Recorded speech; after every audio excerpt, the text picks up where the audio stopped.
A very active Facebook family, and to you all plugged in from around the world to listen and interact with me on John Mahama Live. I've been going around the country and I meet with many individuals and business groups to discuss matters of concern to them. And I read and follow the many issues that are raised on my posts here on Facebook and Twitter. I therefore thought it wise to dedicate a period to interact without any protocols with you, and I think this platform is a good start. If you have any questions or contributions to make after my short presentation, I invite you to send them, and I'll answer as many as I can before this session ends at 6 p.m. Just remember to add the hashtag John Mahama Live to your post. So my brothers and sisters, since the coming into office of the Akufo-Addo-led administration, we've witnessed certain developments that have shaken the very foundation of our people's confidence and trust in the whole financial system. Actions aimed squarely at the indigenous and homegrown banking sector have ushered in a new age of financial exclusion for the already squeezed Ghanaian. Among others, we've seen the licenses of 9 universal banks revoked. Others have been merged. Finance houses and savings and loans companies have also had their licenses withdrawn. And 347 microfinance and 39 microcredit institutions have been shut down. Indeed, we're told that the central bank has so far closed 420 financial institutions that it deems insolvent. The crisis has created major problems in the banking and financial sector, including deepening the already widely held mistrust and lack of confidence in the system by many Ghanaians, and there appears to be no end in sight. It has also dealt a significant blow to the indigenous banks, because such institutions usually have no external support to count on. While this development may appear as a threat to only the businesses that have been shut down, it is in fact a threat to our national security. Indeed, as has been widely touted, ownership of capital matters. The ethnicity of capital is real, and the banking sector and financial system of a country are part of its national security architecture. The developments in the banking and financial system and the matters arising call for great concern for all who have been affected by this financial sector turmoil, especially because it is an issue that threatens our country's national security. We must all be worried about the businesses that have collapsed, the licenses that have been revoked, the massive job losses, the hardship this is causing to some customers, and the trauma of having their lifetime savings in jeopardy. There's also the consequence on the health and well-being of customers and workers, including honoring their obligations as parents by providing for their families and dependents, paying school fees of their wards, and paying rent in order to give their families decent and safe places to lay their heads, among others. These are trying times indeed, and as a leader of the main opposition party, I cannot look on unconcerned. We cannot look on without our voices being heard and without being on the side of the many people who may be agonizing over the situation because they have lost their capital investments, they've lost their lifetime savings, their jobs, their businesses, or the fear that their deposits are in jeopardy and are therefore uncertain about their future and that of their families. Those who've been hardest hit by these unfortunate developments include especially market women, artisans, cocoa farmers, and the many operators in the informal sector of the economy whose hard work and yet modest earnings oil the wheels of our national economy. In all, it is estimated that more than 20,000 people have already lost their jobs as a result of the financial sector shutdowns. The number could be even higher when you take into account the indirect job losses occasioned by this crisis. Apart from the livelihoods lost, the resolution cost of nearly 20 billion Ghana cedis, as we are told, ultimately becomes a burden on the Ghanaian taxpayer. This comprises the 12 billion for the universal banks that were shut down, another 7 billion provided and expected to be used for the saving and loans institutions and finance houses, and approximately another 1 billion for the microfinance institutions. The current provisions made for the debt in the mid-year review budget amounts to about 3% of GDP, and will, together with the fresh debt incurred in the energy sector over the period of the Akufo-Addo administration, put the fiscal deficit above 11%. And it will move Ghana closer to the debt distress threshold of 60% debt to GDP ratio, even with the rebased figures. There are many valid questions to ask, including whether the revocations and the mass closures were the best options under the circumstances, or whether there were no other options available to resolve the problem. What part did the debt owed by government to its contractors and suppliers play in the insolvency of these financial institutions? And to what extent did the utterances and posturing of the central bank create panic that resulted in a run on many of these financial institutions? It is tried knowledge that no bank or financial institution, no matter how big, can survive if there is a rush on investments, especially when induced by the pronouncements of policymakers or regulators.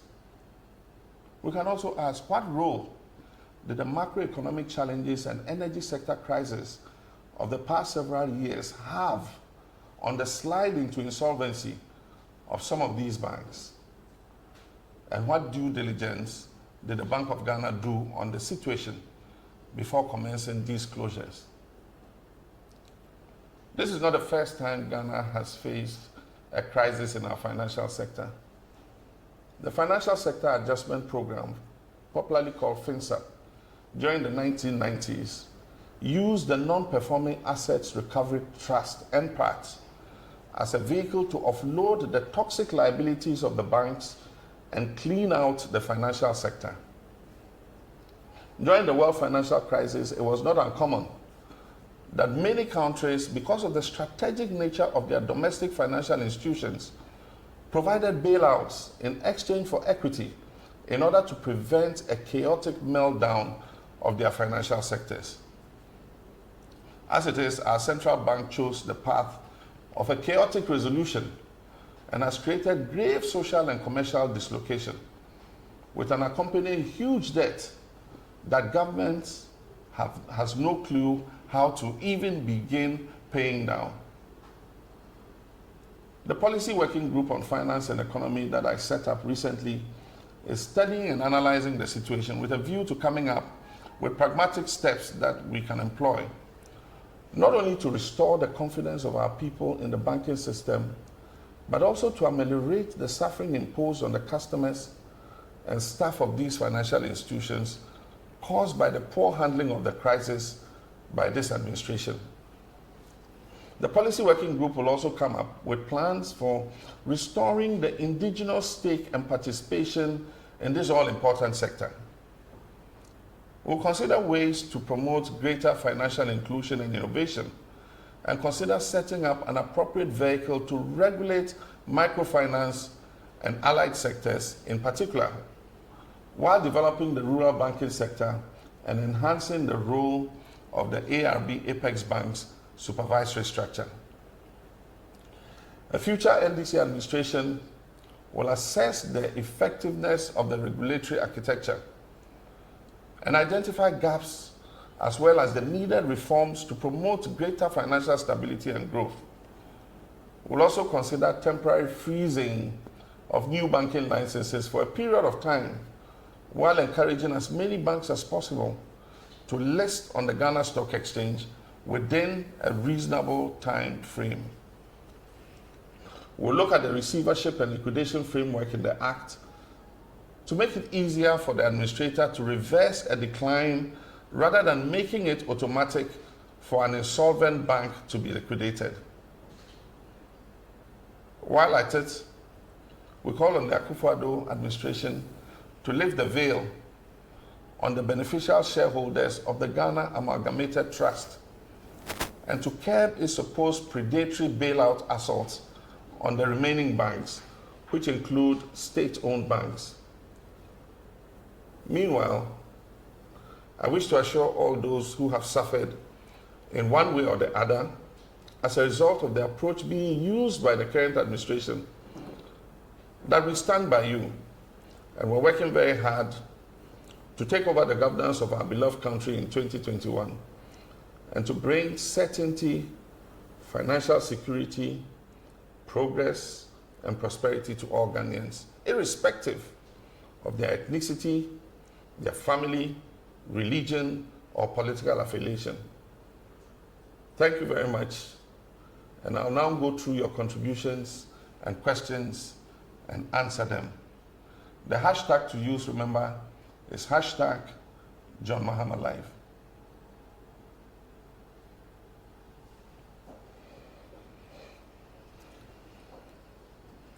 Isaac Obo, I see you're watching from the USA. And the question is, what will you do with this situation if given the opportunity?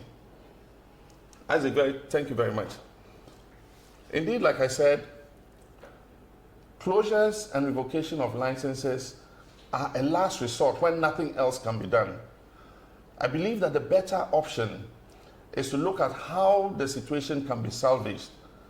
It is only when you have nowhere else to turn that you resort to closures and revocation of licenses. The current revocation of licenses and closures has caused mass dislocation and has created very serious implications for credit financing of our small and medium enterprise sector. And it's going to take several years for us to climb out of it. I gave the example in the 1990s when we had toxic liabilities in most of our financial sector. What happened was the government of the day created what we call a bad bank and offloaded all the toxic liabilities into the bad bank. It was called the Non-Performing Assets Recovery Trust. And it cleaned out the balance sheets of the banks. It put in better regulatory measures. And then the bad bank went after the debts that it had inherited.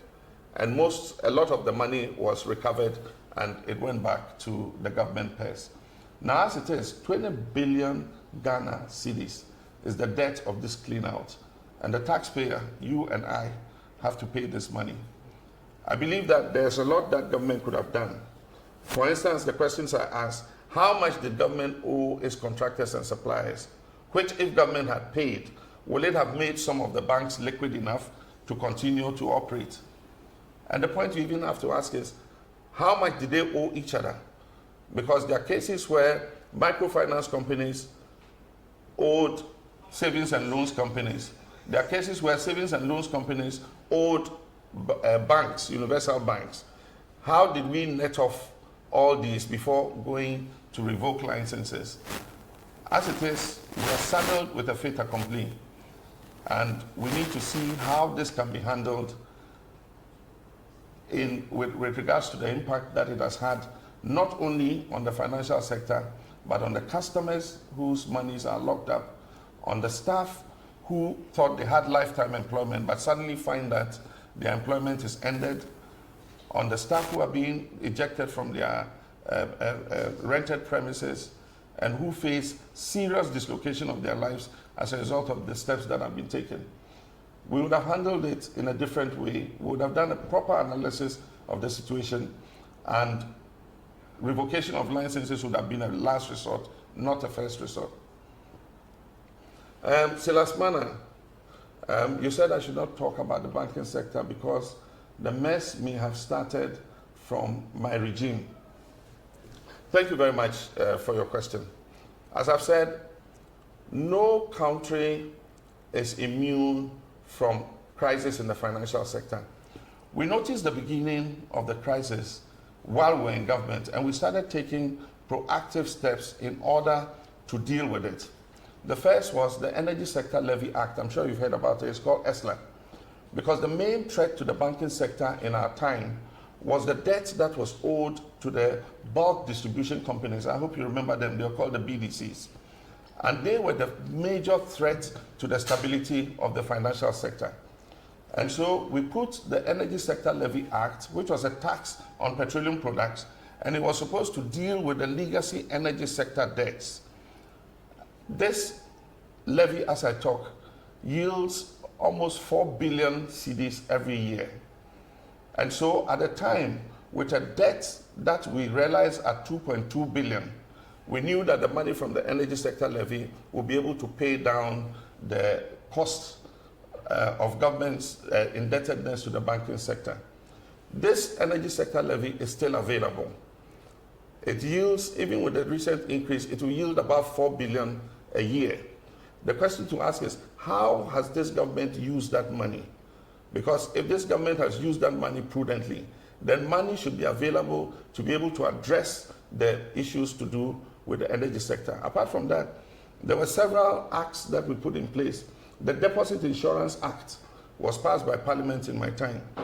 And the purpose of that act was to ensure every person's deposit, so that in the event that there's a meltdown of any financial institution, because the deposits have been insured, the insurance companies will make good any monies that have been lost as a result of that. And so there were several steps that were put in place. And I believe that as the minority, we should have a say in what is happening currently. Hamida Abdul Wahabi asked, please, what measures will you put in place to facilitate the construction of deplorable commercial roads linking farming communities? I believe that our road network carries the bulk of our transportation. It indeed is the bulwark of our transportation, because if you compare it to rail and aviation and maritime, then the road network is the most used in our country.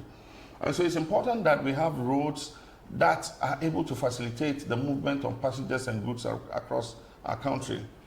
Realizing that we did not have enough money in the budget to finance the road sector, we decided in the Energy Sector Levy Act to increase the amount of money that went to the road fund.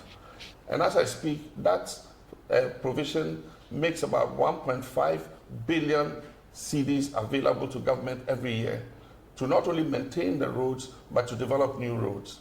Aside from that, we introduced the Cocoa Roads Improvement Project. And that was supposed to take a part of the yearly consortium financing for cocoa to develop and repair the roads in the 5 cocoa growing regions. And I'm sure that everybody in the country saw some improvement in their roads, during the period that I was president. I think that we can revive these projects. A lot of the projects had contractors working on them. And the point you need to know is that contractors do not finish a project in 1 year. And so they present certificates, and as they present certificates, government continues to pay. And so I believe that if government organizes itself properly, it should be able to continue to work on our roads and improve them so that we have a good road network that not only transports agricultural products, but also makes it possible for passengers and goods to move freely across our country. Sadia Abdullahi is asking why he should choose me over Nanado. Will I run a better economy and take better decisions to benefit our people? I believe that every government faces its challenges. I faced my challenges. I faced a legacy problem of the energy sector where we do not have enough generation. We were consuming in excess of 2,000 megawatts, and yet the generation available to Ghanaians was less than 2,000. It was 1,500 megawatts. I did not push the blame to past governments. I took the bull by the horns. Every government president must take responsibility. And I said, I'll solve the problem. And indeed, we went to work, and by 2016, we had put in enough generation so that, for those who remember, in 2016, Dumso had been completely sorted out. There were other challenges with the economy, and I found it necessary as leader to take a decision to go back to the IMF and do a program so that we could bring some discipline into the management of our finances. And for those who will remember, by 2016, this economy was climbing out of the macroeconomic challenges that we had faced. One of the decisions I took was to fast track our revenues from oil production. So I worked on the 10 field, I worked on the ENI Sankofa field, and the revenues came after my term. Indeed, this government is receiving 4 times more oil revenue than I did because of the work we did in our time. We received 960 million Ghana cedis from all the oil that we exported.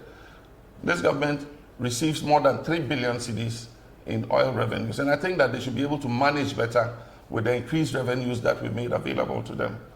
And I believe that there are things we can do to make this economy better so that it works for everybody and makes opportunities available to all. Hackins Glover wants to know what I'll do in the first year of my next term to tackle the challenges facing the banking sector. One of the things we need to do in order that we do not have a recurrence of this crisis in the financial sector is that we must look at the responsibility of the central bank in terms of its banking supervision. As you are aware, we sent a new Bank of Ghana Act to Parliament, which was passed. That gives the central bank independence from anybody's control. But I do think that because we continue to have these recurrences with regards to regulation and supervision of the banking sector, we need to take a look at the Bank of Ghana Act again and see if we cannot put in place a specialized vehicle that will have the day-to-day administrative task of supervising the financial sector to make sure that some of the leverages that people took that resulted in this situation are kept, or that we have an early warning system so that we can deal with these issues before they create the kind of situation that they've created. And so that's one of the things we'll look at. In the first few months of coming into office, we'll look at the Bank of Ghana Act again and see how we can improve banking regulation and supervision. Ishak Isa and others watching from Jirapa, and I say hello to all the people in Jirapa. Thanks for joining in. And Ishak says, this is good leadership. No, that's Emmanuel McLean. This is good leadership, says Emmanuel McLean. Thank you, Emma. Thank you very much for your comment. Beauty Amor says, I agree with your comment that businesses are collapsing and that is leading to a high rate of unemployment. That is true. From the rough estimation that we have, about 20,000 people have lost their jobs directly if you take all the category of the 420 financial institutions that have collapsed. But we've not even added the indirect job losses, because right now, as I speak, there are small and medium enterprises that depended on the banks and the microfinance institutions for capital to continue to do their business. And now, because of the collapse of these institutions, they are unable to get that credit to be able to do their business. Others have their capital locked up in these institutions. And so as a result of that, layoffs are occurring. And so by the time we do the total calculation, I'm sure that in excess of 40 to 50,000 people, probably would lose their jobs because of this financial sector meltdown. Mr. Mahama, can we trust you to do the things you're saying about the financial sector and the economy? Alex Bafo. Alex, I'm a person who takes responsibility, and I gave the example with the energy crisis. I believe that government should be sincere and take responsibility. I mean, after 3 years of being in power, what use is it to continue to blame your inability to deliver on the previous government? People take a decision to entrust you with the responsibility of running the country. Yes, actions of previous governments might create difficulties for you, like I inherited, like President Mills inherited, like President Kufuor inherited. Nobody inherits a country where there are no challenges, but you must take the responsibility to deal with those challenges. And I am a person who takes responsibility. If I take the helms of this country, I will assess, I'll tell the people of Ghana what it is I have inherited and what steps I'm going to take to deal with them, like I did in my previous term in office. Mohammed, let's see who's this. Suleiman Yahya says, Mr. President, we miss you a lot, so we're working hard to bring you back in 2020, inshallah. Alhamdulillah, Mohammed, thank you very much. And I believe that let's all work together and create the prosperity and dignity that we want for this country. Mohammed Yunus says again, I want you to talk about the energy sector. Mohammed, this is a start. This is the first interactive session. I intend to make this a regular feature, and on each occasion I will take an aspect of our economy or of our lives, and I'll deal with it and interact with as many people as I can. So this is on the financial sector. The next time we can talk about education, the next time we can talk about energy. And so this is going to be a regular feature, it's not a one-off. Mickey says, how will you regulate the banking sector as a tough leader? The responsibility for regulating the banking sector rests primarily with the central bank. But of course, government is not divorced, from the effects that will happen if that regulation is not carried out well. And that's why I'm saying that as president, I'll take another look at the Bank of Ghana Act, and we will create a special purpose vehicle that has the day-to-day responsibility of regulating that sector in order that what we're seeing today does not happen again. And so that's one of the things that we can do. Ademu says, please, we want Radio Gold and Muntie back on air. I think it's a pity that these two stations have been taken off. The authorities are hiding behind regulation and law, but in the end, it is about free speech and it's about press freedom. I believe that Nana Akufo-Addo, who touts himself as a human rights advocate and an advocate of free expression and free speech, must feel very embarrassed about the closure of these two stations. The bottom line is that these stations are deemed to be anti-government and pro-opposition. And that's the main reason behind their closure. The authorities are hiding behind the law and everything. The duty of regulation, when it has to do with the rights and freedoms of people, is not to vitiate those rights. It is to create a situation where you are able to correct any infractions of the law that have taken place. And so if Radio Gold and XYZ have infracted the law, the duty of the NCA is to assist them to come within the ambit of the law.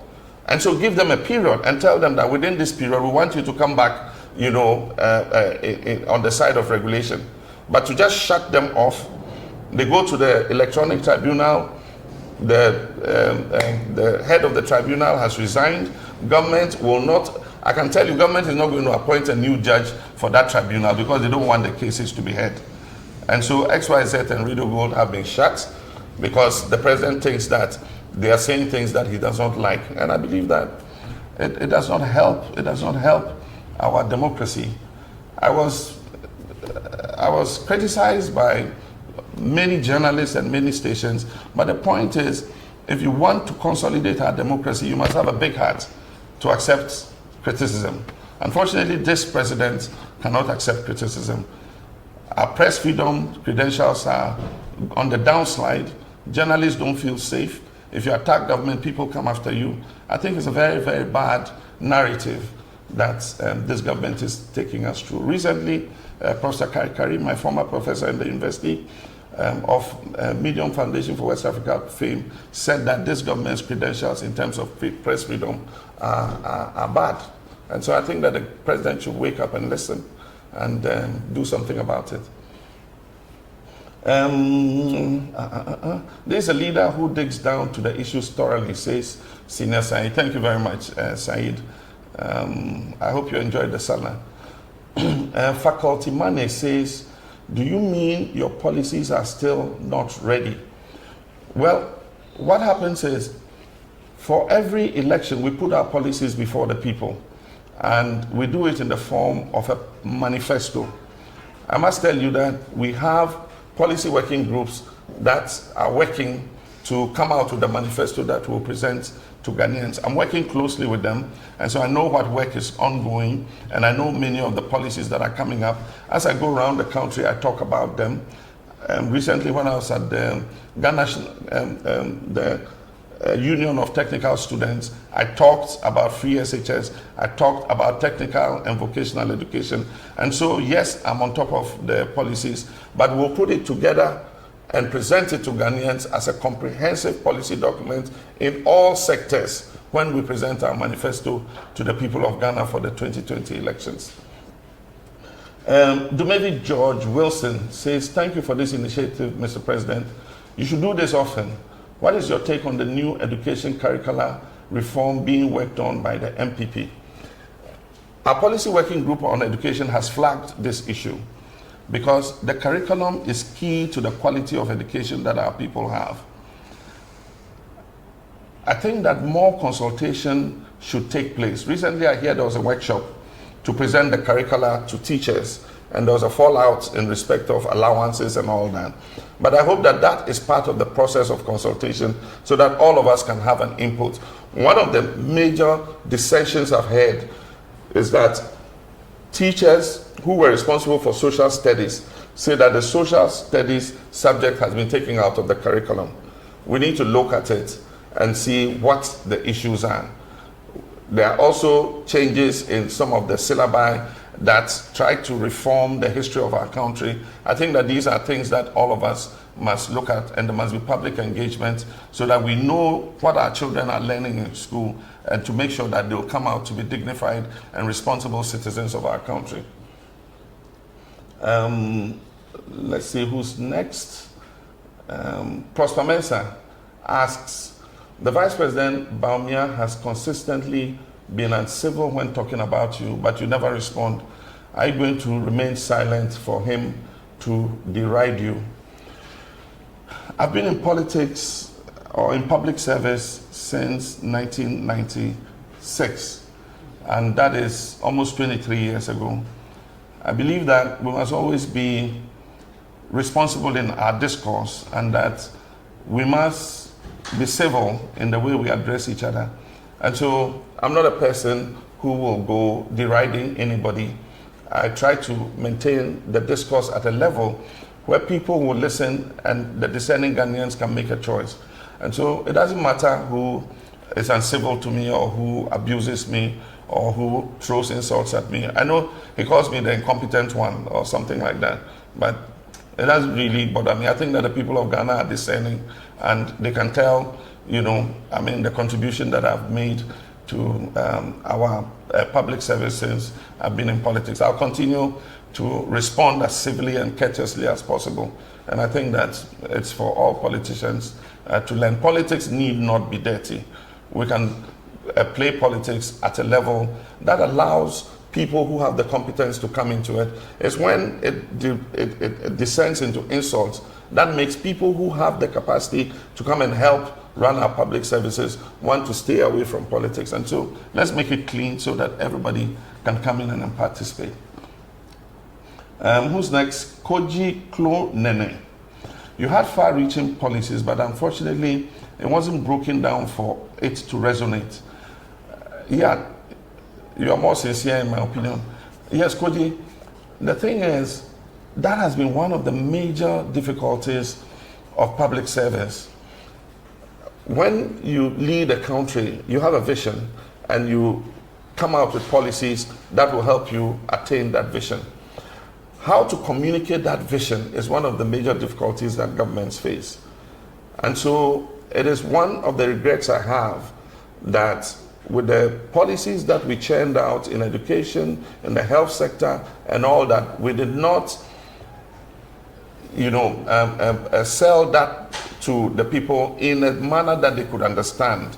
And so people could see hospitals being built, but they did not understand the policy driving, bringing health to your doorsteps, which was the policy that we're carrying out.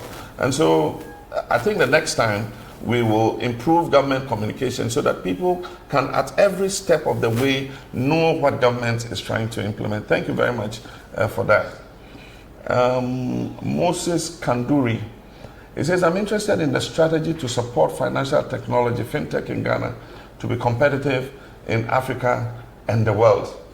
I think that is important, and I believe that is an area that you should continue to pursue. If we must make Ghana more competitive, then we need to actually follow financial technology and make sure that we're able to make it more meaningful within the context of what we do in the financial sector. Let's see who's next. Julius Nee, how did you solve the banking issues when you were in office? Like I said, when we were in office, the greatest threat to the banking sector was the issue of the legacy debt from energy. These were debts that had accumulated from as far back as President Rawlings' time, through President Kufuor's time, to President Mills's time. And the debt to BDCs alone, because companies had to give them letters of credit, which they had defaulted on, was threatening the stability of the banks. And so that's why we introduced the Energy Sector Levy Act. And I remember at the time we introduced it, our colleagues in opposition were very opposed to it. They said we were overtaxing Ghanaians, and that as soon as they came, they were going to remove the ESLA. Unfortunately, or should I say fortunately, they came into office, and the ESLA is not only very much alive, indeed just recently in the media review, they have increased it. And the question we want to ask is, what is the ESLA being used for? Is it being used for the purpose that we introduced it? You know, this was brought as a special purpose vehicle to be able to raise monies to pay down the energy sector debt. Since we left, the ESLA has increased in how much it brings in, from 3.5 billion to almost 4 billion or more every year.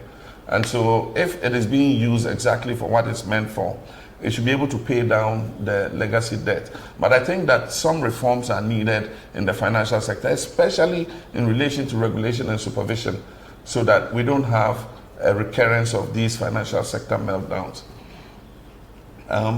Let's see who's next. Kweku Sechi Akomia. And Kweku Sechi Akomia says, we had one of the best security measures during your tenure. It's West now. How best can you help with security in your next tenure? I think that one of the things about security, and one of the things that I did when I was president, is to put the right people at the right places. If you put politics above merit in the security sector, you'll have the results that we're facing now. I don't think that the government has followed merit in terms of appointments in the security services. And so the result is what we're seeing.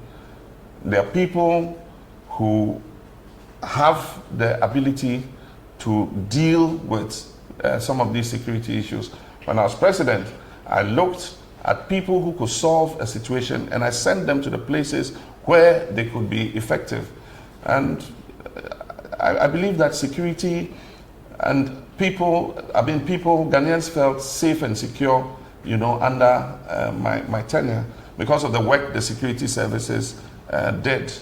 We had the anti-armed robbery squads, we had various, you know, specialized units that dealt with issues of crime and security.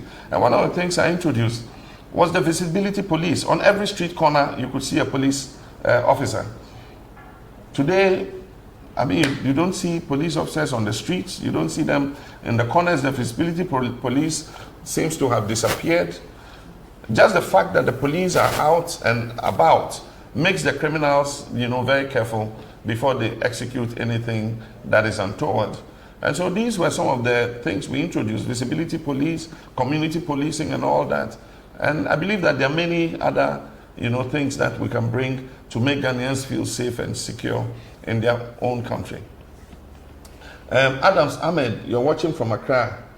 You want to know what policies I would recommend to get private businesses to become the engine of growth. I believe that they must not only be the engine of growth, and it's not only private businesses. I believe that indigenous Ghanaian private businesses must be the engine of growth. If you look at the contribution of the Ghanaian private sector to our GDP, compared to the 70s, it has fallen.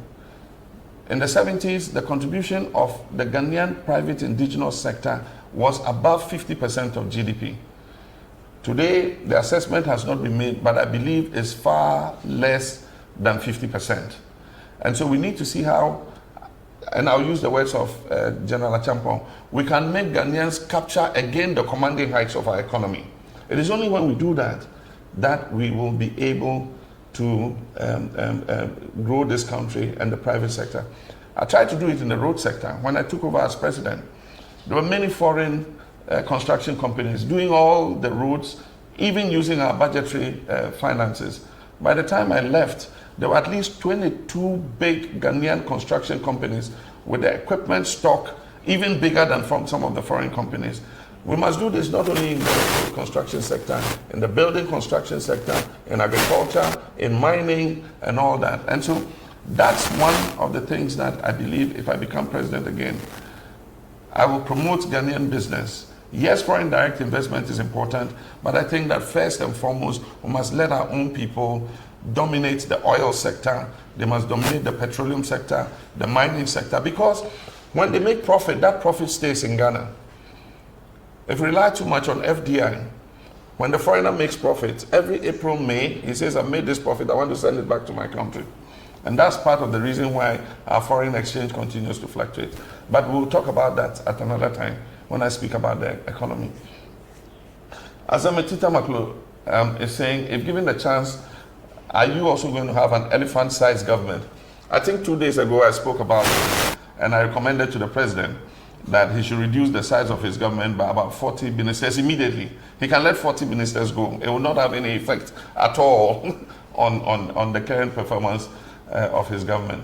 But I think that one is symbolic, and then two, the impact it has.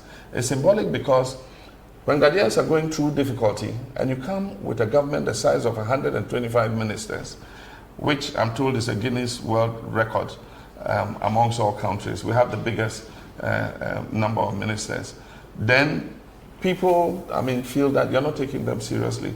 But aside from that, if you consider 40 ministers and you take some of the portfolios, procurement, you have a procurement minister. Meanwhile, look at the issue we have with procurement. The recent issue Manasseh has come out with procurement with a procurement minister. You have monetary and evaluation. You have planning. When there's a whole National Development Planning Commission, you have aviation, railways, which could all have been submerged into transport. So there are things that we will do. If I become president again, I'll merge all these ministries. Sanitation will go back to local government. I believe that can be handled there. Aviation and railways will go back into transport. For business development, procurement, and all those other ministries, they will just be scrapped completely and will drastically reduce the size of government. I believe that the government and the nation can run with a smaller number of ministers than we currently have. Let's see. We have some more time, so let me see who's next. Henry Abutu, looking at the over 20 billion to be spent, don't you agree that the cost of collapsing these financial institutions could have been used to do same? Indeed, some people have come to say that we could have bailed out these financial institutions with a fraction of the 20 billion that we're going to spend to clean up. And I don't know how much, but if we had 20 billion to spend, I don't believe that these institutions would have gone under. And so that's why I asked all those questions. And part of the problem, I said, if you create panic in the system, no bank can survive, because what banks do is they take deposits and they operate on the principle that not everybody who's deposited money with them will come for their money on the same day. And so they lend some to people. So at any one time, banks are exposed because they have money that they've lent to people. And not everybody will come for his money the same day. And they create what we call creation of credit, if you study economics. And so if the regulator creates a panic situation by the pronouncements he makes, you must reach 400 million capitalization by this day, or else I'm going to shut you down. And then every day you open the bank doors and everybody is going and taking his money, any bank will collapse. Even Barclays, if everybody goes there today and takes his money, Barclays Bank will collapse. And so what kind of situation did we create? You know, that led to what happened. But I think that it's crying over spilt milk. We are landed with a 20 billion debt, and it's become the debt of the taxpayer. Seduji Goji and says, what policy will your next government put in place to protect financial institutions against non-performing loans? In my time, we introduced the Credit Reference Agency or Bureau, so that if somebody applied for a loan, the banking sector could ask the Credit Reference Bureau. That will look and see if the person has defaulted on loans from other banks before. And that will all guide whether they give the loan or they don't give the loan. And so that's one of the things that we introduced. And so the credit reference system is available today. I also talked about the Deposit Insurance Act that we passed. And the Deposit Insurance Act was meant to insure all deposits. And so all banks were required to insure the deposits of their customers, so that in the event that the bank went under, the insurance companies would be responsible for reimbursing whatever losses were done. Then apart from that, I said banking supervision must be strengthened. This is not the first time. It has happened, and it happened again. If banking supervision is not strengthened, it's possible that because of Bank of Ghana's monetary policy and all that, they do not have enough time to look at banking supervision and regulation properly. And so a special vehicle that will prioritize banking supervision is something that I would work on if I become president again. Abdul Hamid, he says, it's great to see you're taking advantage of social media. My question is, have you noticed the high cost of data, and what are your plans towards making internet affordable for all? Well, Hamid, you know I was Minister of Communications before, and one of our objectives in all this liberalization that took place and the IT revolution was to make, you know, telecommunications and IT affordable for all people. Unfortunately, the cost continues to go high, also because of the taxation that is put on it. Recently, government has increased the communication service tax again. And so that affects both voice calls and data. And so what we need to do is to see how we can cut down costs as much as possible. The more you have traffic, the more cheaper the costs become. We worked on the infrastructure when I was minister in order that we could have, you know, voluminous traffic. We were responsible for all the subsea cables, you know, optic fiber cables that were put, and then we're laying optic fiber across the whole country in order to create the infrastructure so that data can move as fast as possible. And we believe that investment in the infrastructure can help to bring down the cost. But we must also look at the taxes and other things that come with these telecommunications. It says, I can't see the name. It says, tell the story about how you send mobile phone service to the North as Minister of Communications. When mobile services came, you had the YAMS, the very big phone. I remember when Mobitel first issued phones. There was a very huge phone, and that's when the catchphrase Mita Bonting and Amekasa came up. And it was mainly in the southern part of the country. And so one of the times I went to the North, and my mobile phone wasn't working because the mobile companies did not believe that there was a market in the North. And so I challenged them, and at that time the chief executive of Mobitel, he told me that if you can get me 100 customers who will subscribe to our mobile phones, if I put a mast in Tamale, I'll immediately go and put a mast in Tamale. So I went to my friends, I grew up in Tamale, and I said, if you get a mobile phone, would you want it? Would you use it? He says, yes. So I collected 100 signatures, names, addresses, and everything, and I went and gave it to the Mobitel manager at the time. I said, look, I have 100 customers for you, so go put your mast there. And so he did. And all the 100 people or more, by the time they put the mask, there were like 300 people waiting for phones. And that is how Tamale got mobile services. And then, of course, from there, we got Ghana Telecom to also put masts in places, and then mobile services spread across the whole country. Charles Jame from Asamankasi, he says, what's the secret behind your honesty? You never fear to tell the truth to people. I think that should be at the bottom of our politics, that we must be frank to our people and let them understand what the challenges are.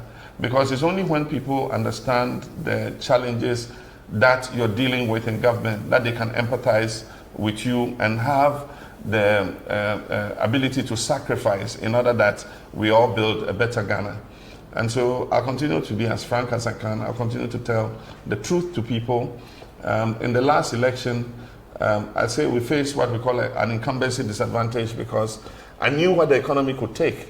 And I knew that some of the lofty promises being made, could not be supported by the state of the economy at the time. I met people who said, oh, well, MPP is promising, so you to promise anything. After all, it's the political power you want. But when you have the power and you're faced with delivery on the promises, what do you do? And so I'll always tell the truth to the people of Ghana. If I get voted to serve, I'll serve. And it's left to the people to decide. Well, it's already 1 hour, and I've enjoyed this session very much. The questions and comments were dropping so fast, but I'm happy I answered as many of them as I could. As I said, this is not the last interaction. This is just the first. I'm going to try and interact with you on as varied topics as possible. Education, agriculture, economy, healthcare. And so we'll interact again. And for those of you who could not get through to me to answer the questions, I'm sure that we'll find a way of looking at your questions, and if we can get back to you, we'll do that. But join me again, and let's continue to engage with the hashtag John Mahama Live. I'll be back with you again soon. Thank you very much.